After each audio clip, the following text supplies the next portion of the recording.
2 Timóteo, capítulo 1, do versículo 6 ao 14.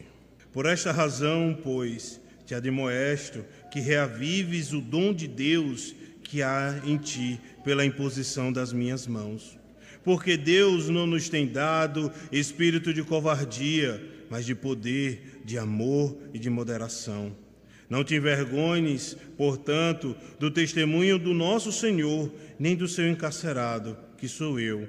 Pelo contrário, participa comigo dos sofrimentos e a favor do Evangelho, segundo o poder de Deus, que nos salvou e nos chamou com santa vocação, não segundo as vossas obras, mas conforme a sua própria determinação e graça, que nos foi dada em Cristo Jesus, antes dos tempos eternos, e manifestada agora pelo aparecimento do nosso Salvador, Cristo Jesus, o qual não só destruiu a morte, como trouxe à luz a vida e a imortalidade mediante ao Evangelho, para a qual eu fui designado pregador, apóstolo e mestre. E por isso estou sofrendo estas coisas. Todavia, não me envergonho, porque sei em quem tenho crido, e estou certo de que Ele é poderoso para guardar o meu depósito até aquele dia. Mantenho o padrão das sã doutrinas, mantenho o padrão das sã palavras, que de mim ouvistes com fé e com amor que está em Cristo Jesus. Guarda o bom depósito mediante o Espírito Santo que habita em nós. Vamos orar ao Senhor.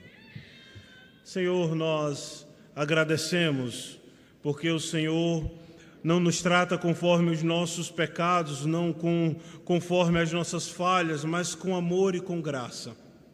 Senhor, o Senhor tem nos encorajado, o Senhor tem nos fortalecido. O Senhor tem nos permitido, Senhor Deus, superar barreiras. O Senhor tem nos permitido superar, Senhor Deus, dificuldades tremendas, onde as nossas forças não fazem, Senhor Deus, frente à grandeza dessas circunstâncias difíceis. Mas o Senhor tem sido bondoso. Mas o Senhor tem sido misericordioso e tem nos ajudado a enxergar e a encontrar a nossa força, encontrar a força em Cristo Jesus, que é aquele que nos fortalece, é aquele, Senhor Deus, que nos levanta. Ó Deus, muito obrigado por isso. Nesta manhã, Senhor, ou nesta noite, eu peço ao Senhor que o Senhor continue falando conosco, que a Tua palavra faça moradia, Senhor Deus, no nosso coração, e que saiamos daqui, Senhor Deus, diferentes, transformados, não pela palavra, Senhor Deus, que sai dos meus lábios, mas pela Tua palavra, Senhor, que é, Deus, aquilo que sustenta a nossa vida. Em nome de Cristo Jesus. Amém. Irmãos, uma das coisas que me traz muita alegria, e principalmente em dias de tristeza, em dias de desânimo, em dias quando eu olho para as minhas fraquezas, quando eu olho para a obra da qual o Senhor me chamou, quando eu olho para o quanto eu sou pequeno diante de um Deus tão grande, e às vezes essa obra ela é tão magnífica, ela precisa ser feita de forma tão dedicada, e eu olho para mim e penso que eu não sou capaz de cumprir aquilo que o Senhor tem me ordenado. Nesses dias, quando isso acontece, me volto não apenas para a palavra de Deus, mas para o testemunho de irmãos que passaram por lutas, por dificuldades, e o Senhor os conduziu para que eles cumprissem a sua missão, a missão da qual o Senhor os colocou. Um dos que eu mais gosto é David Brainerd. David Brainerd foi um missionário ali na América do Norte, ainda no início da nação, ainda ali naquele momento, onde ele passa a pregar o evangelho aos indígenas. David Brainerd passa por diversas lutas passa por fome, passa por escassez, passa por uma saúde frágil. Ele tinha tuberculose, naquela época não era curável. Ele tinha uma depressão que ele chamava de uma tristeza profunda, e ele passa por lutas. Ele também passa por oposições. Se você olhar os diários de Briner, você vai ver que havia muitos, tanto crentes como não, se opondo ao ministério dele de ir aos índios e pregar. Muitos enxergavam aquele grupo como ainda um grupo inimigo do povo americano. E isso trazia para o olhar de alguns que Briner era um tipo de traidor, e isso dificultava bastante. Ele não encontrava o apoio que ele precisava para cumprir o seu chamado. Mas é interessante porque em todo o diário dele você não consegue perceber que Briner ele é o personagem principal da sua própria biografia. Quando você vai lendo página a página, você vai ver que ele coloca Deus acima de todas as coisas. Como Deus ele estivesse escrevendo sobre os grandes feitos de Deus através da sua vida, através do seu ministério. Ele vai apresentando as suas dificuldades, mas não as dificuldades como um fim em si mesmo, mas as dificuldades como oportunidades de ele ver a grandeza de Deus realizada através do seu ministério. E de fato, queridos, a carta que nós estamos aqui lendo é uma carta pastoral. As cartas pastorais que Paulo escreve Tito, 1 e 2 Timóteo.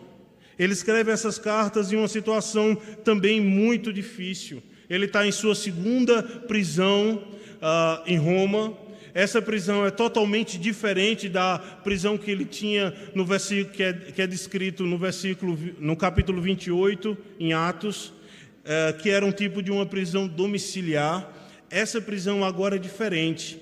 Os historiadores vão chamar ela de prisão marmetina. Era uma prisão que era subterrânea.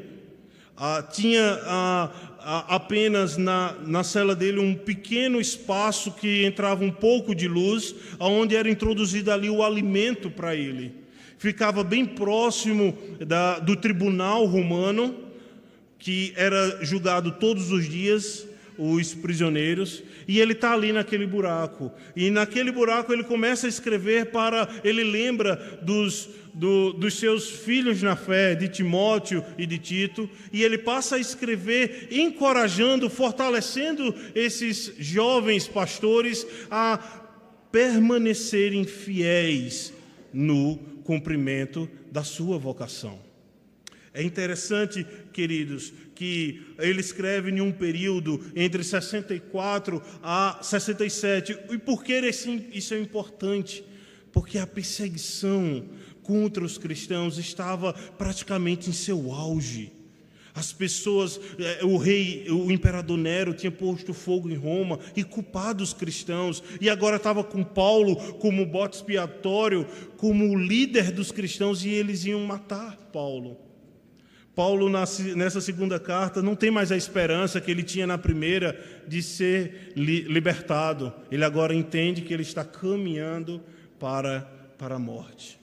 É interessante, queridos, que essas circunstâncias diversas vai refletir no modo que Timóteo, mais à frente, nós vamos ver como Timóteo é influenciado por essas circunstâncias, ao ponto de olhar para a sua missão, para o seu ministério, a ponto de querer desistir ou voltar atrás.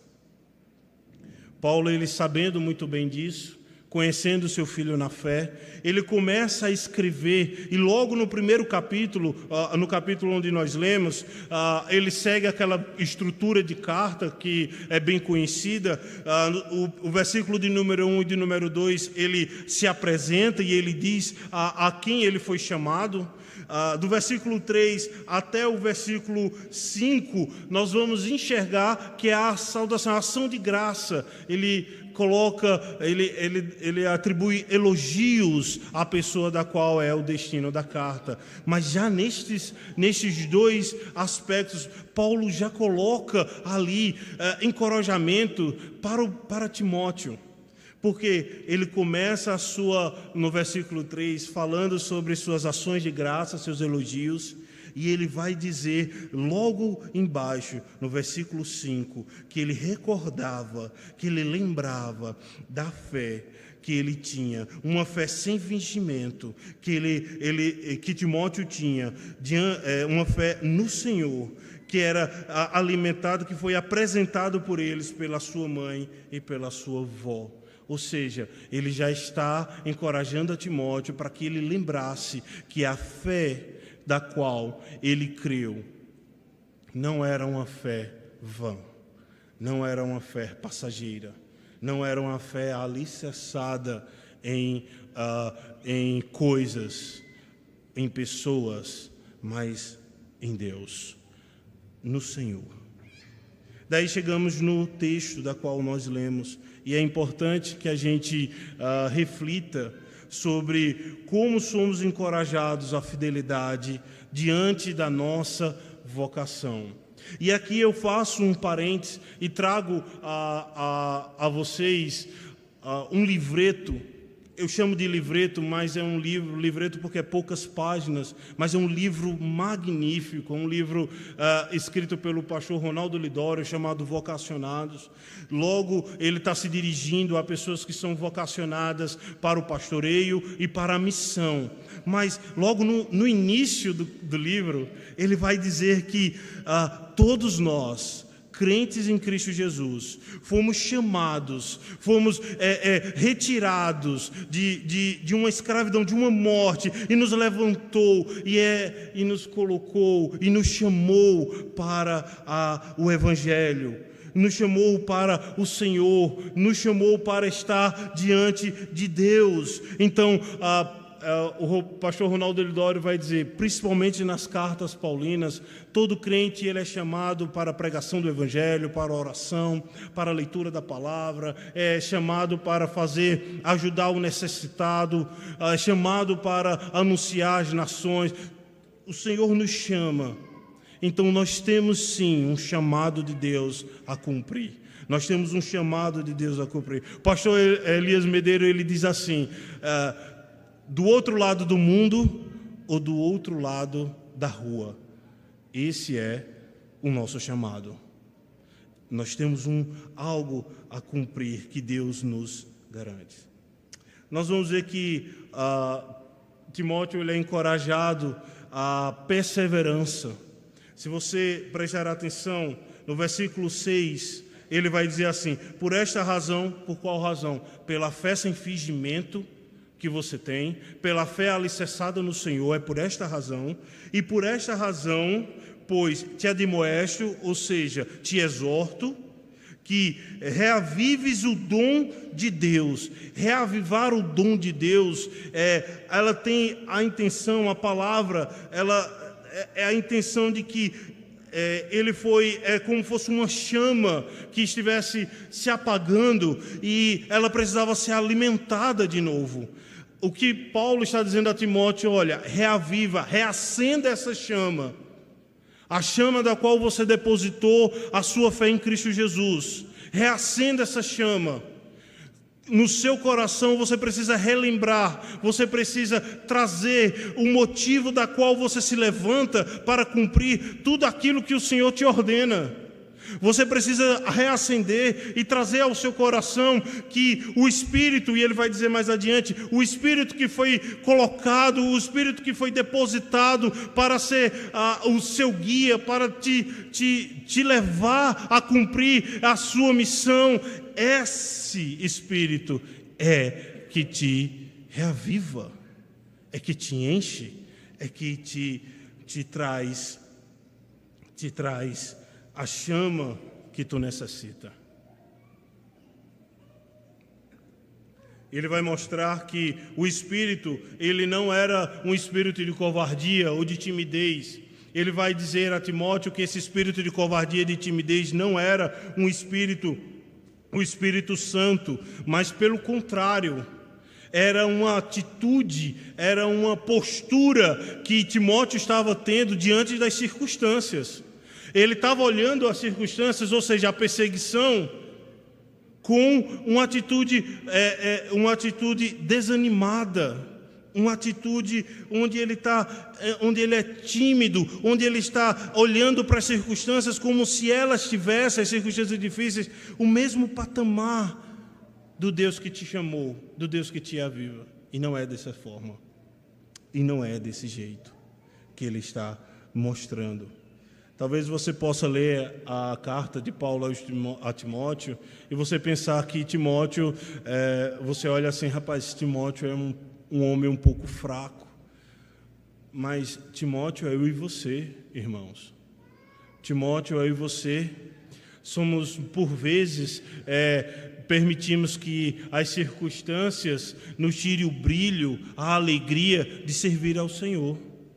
Timóteo andava nas ruas e pastoreava um rebanho que se reunia às escondidas. E aqui a minha imaginação vai um pouco mais além.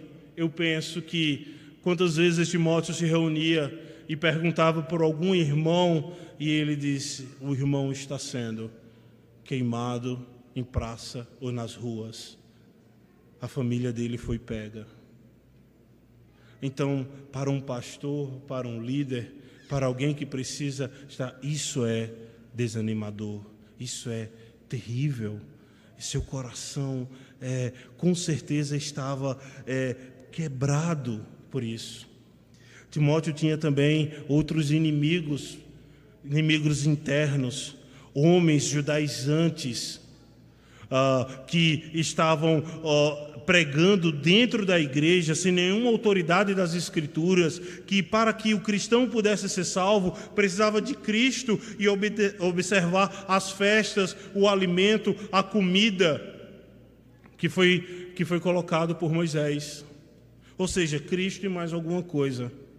Timóteo também tinha outros inimigos, os gnósticos, que que faziam secretismo entre a filosofia e o cristianismo, a fim de dizer que esse conhecimento era um conhecimento elevado, que só algumas castas poderiam ter condições e acesso, e dividindo a igreja.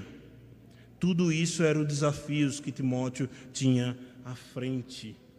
E ele se abate, e ele olha para essas dificuldades, e ele olha para essas circunstâncias, e a postura que ele tem, que agora é exortado por Paulo, é essa postura, é olhar esses desafios, essas lutas, esses inimigos, tão grande como o Senhor que o chamou.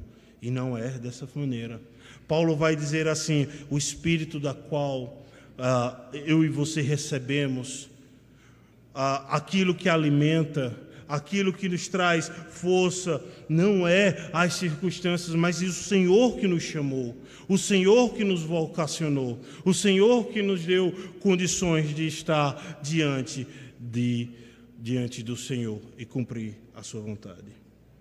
Meus irmãos, por mais dificuldade que você possa enfrentar, por mais lutas que você possa enfrentar diariamente, talvez as lutas que estão diante de você, você pode tomar talvez a postura de Timóteo e olhar para elas como se elas estivessem no mesmo patamar do que Deus te chamou, e não é dessa forma. É o Senhor, Ele é maior e Ele governa todas as coisas. O Senhor é soberano sobre as nossas vidas. O Senhor é aquele que enche o nosso coração e nos dá força. Olhando para o Deus das Escrituras, o Deus que nos salva e encontramos força. Foi esse Deus que nos chamou, foi esse Deus que me chamou, foi esse Deus que me colocou, no lugar que eu estou. Então esse Deus há de nos sustentar. E Paulo vai mandar Timóteo olhar, relembrar da obra de Cristo Jesus, para que ele seja ainda mais encorajado. A perseverança aqui não é nos atributos de Timóteo, mas no Deus que chama, o Deus que vocaciona. A força que temos não é em nós, mas no Senhor. É quando nós olhamos o Senhor e entendemos que o Senhor é aquele que traz o sustento necessário e a força. É Ele que nos fortalece. Ele é o alvo da nossa força, da nossa perseverança.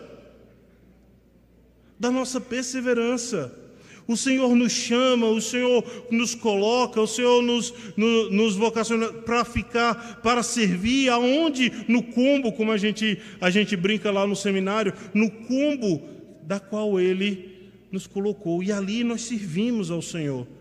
E servimos com esperança, perseverando, porque o Senhor é aquele que nos fortalece.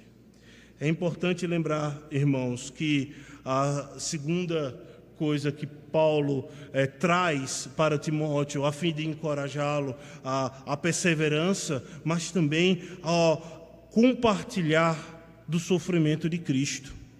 Veja que quando nós vamos adiante, ele vai falar, principalmente aí nos versículo 8 até o versículo 10, sobre isso. Ele vai trazer o que Cristo realizou, e ele vai dizer que o chamado dele, a vocação dele, foi por meio do sofrimento da cruz de Cristo.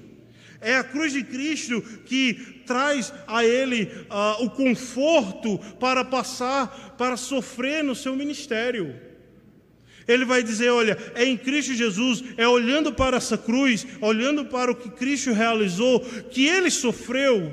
Então, eu posso estar feliz, eu posso estar passando pelo sofrimento, contente, satisfeito, porque se o meu mestre, se o Senhor, Ele sofreu, eu também há de sofrer. Ele vai adiante, no versículo 9, e diz: esse Cristo que sofreu, esse Cristo que colocou Paulo em cadeias, esse Cristo que agora está levando Paulo a uma morte, a um fim de ministério, esse Cristo, ele relembra que no versículo 9, que ele salvou, ele chamou com uma santa vocação, não segundo as nossas obras, mas conforme a sua própria determinação e graça, que nos foi dada em Cristo Jesus antes dos tempos eternos. Antes dos tempos eternos. Ele está dizendo a Timóteo, olha, Timóteo, ainda que as circunstâncias sejam difíceis, sofra. Aceite o sofrimento cristão. Paulo vai desenvolver essa teologia do sofrimento cristão em todas as cartas dele. Ele vai falar o quanto é bom sofrer por Cristo. Ele vai dizer que ser cristão é sofrer pelo Evangelho. O cristão, ele vai sofrer pelo Evangelho em todas as áreas da sua vida. Então, acolha esse sofrimento cristão em prol do que o Evangelho ele possa ser, Deus possa ser glorificado e exaltado. No versículo 10, ele vai mostrar que a vitória é de Cristo Jesus. Ele foi a vitória manifestada no nosso Salvador. E é manifestado agora pelo aparecimento de Cristo Jesus, no qual não há manifestada agora pelo aparecimento do nosso Senhor Jesus Cristo, no qual não só destruiu a morte, como trouxe à luz a vida a imortalidade mediante o Evangelho. Nós temos um pastor, nós temos um apóstolo que está diante da morte, mas ele está dizendo que tem algo melhor do que a própria morte. Ele está mostrando que em Cristo Jesus tem algo que dura uma eternidade, a imortalidade. Nós fomos levados a enxergar que há uma eternidade, que há algo maravilhoso para nós. Timóteo está sofrendo, abatido pelas lutas, mas essas lutas, elas fazem parte da vida, do ministério, da vocação. E que os nossos olhos, durante essa luta, não devem estar nelas, nas circunstâncias favoráveis ou desfavoráveis, mas no Senhor, em Cristo Jesus. Porque Ele nos deu a possibilidade, a garantia, a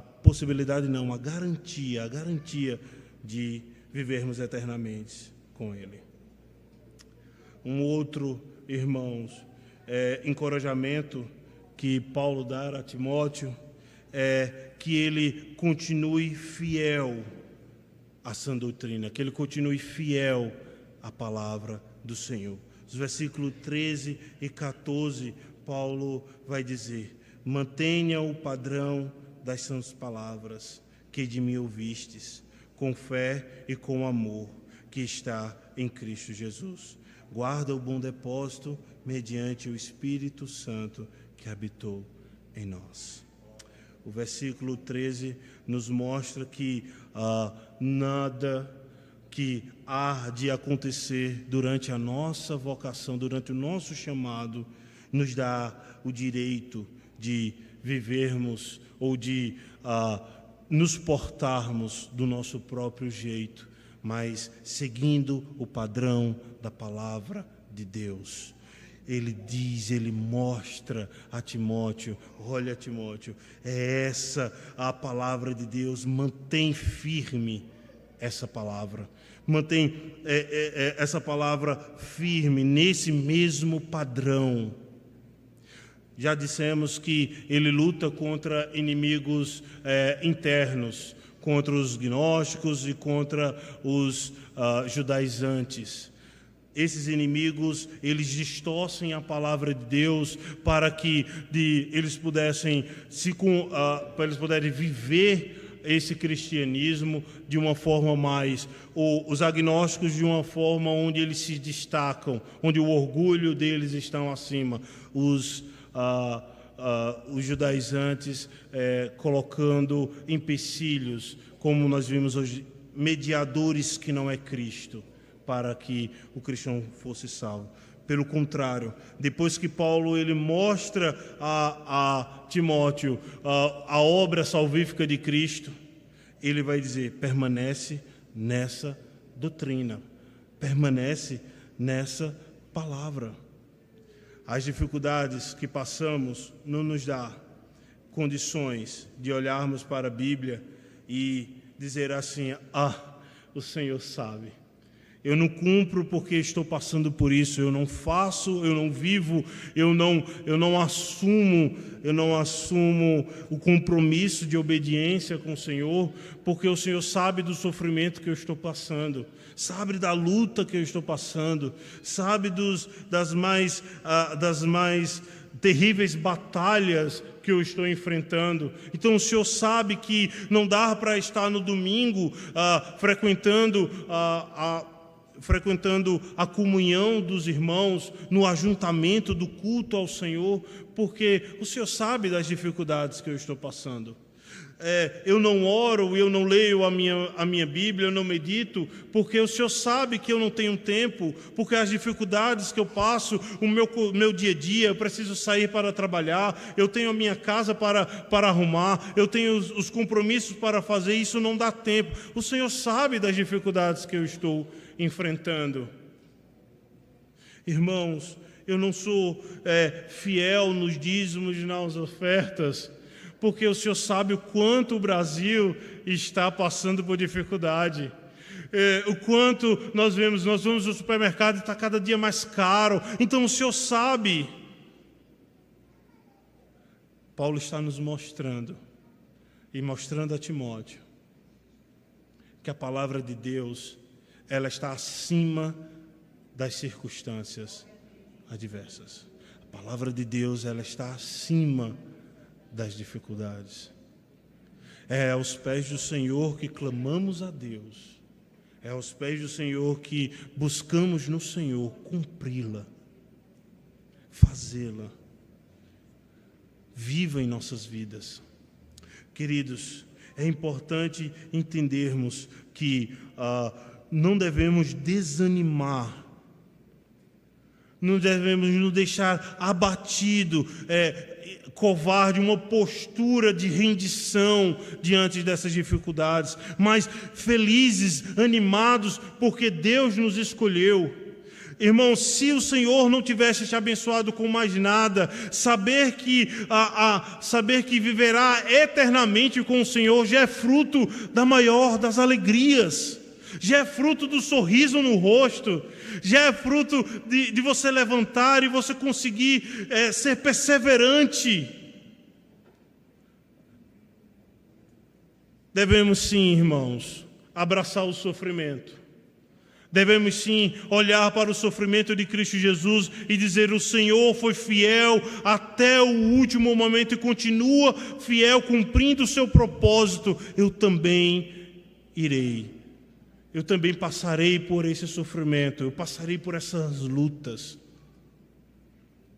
Eu passarei pela escassez e pela fome.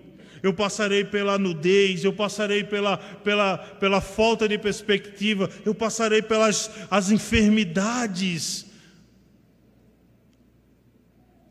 Porque o meu Cristo, o meu Senhor, sofreu numa cruz.